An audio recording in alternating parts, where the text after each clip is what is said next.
Hey guys, welcome to, I believe, week 4 of the 100 Great Essays Challenge. 3 good essays this week. The first one is by Jane Brox, and it's called Influenza 1918. It was written in 1999, but it's an account of a flu outbreak in 1918. And Brox does a great job of telling the story like it's fictional in a way that invites us in and engages us as an audience. She has some great lines, a great last line in the very first paragraph. She gives tons of historical background, but in a really interesting way. Lots of great details. She paints such a beautiful scene with these images, sometimes impressionistic images. There's a lot of funeral imagery and imagery about people dying, which really contributes to the overall tone.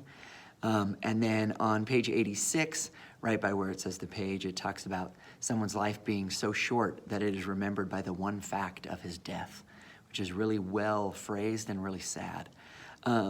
Definitely an interesting one to see how to paint a picture, how to tell something historical in a way that really engages the audience.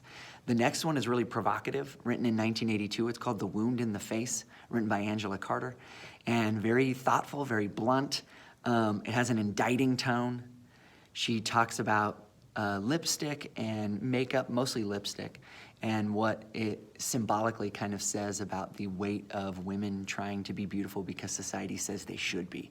So really interesting in our conversation about feminism. It's a good week for you to be reading The Wound in the Face.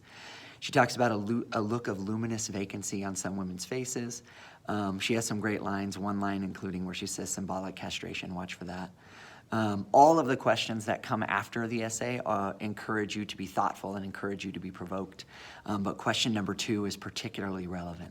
The final essay this week is by G.K. Chesterton, and it's called The Fallacy of Success. It was written in 1909, so it's a good one for you to practice old language.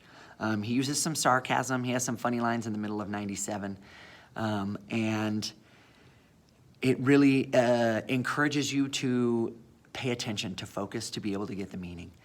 Afterwards, question 2 is interesting, and question 3 is very much like the argument prompt on the AP test.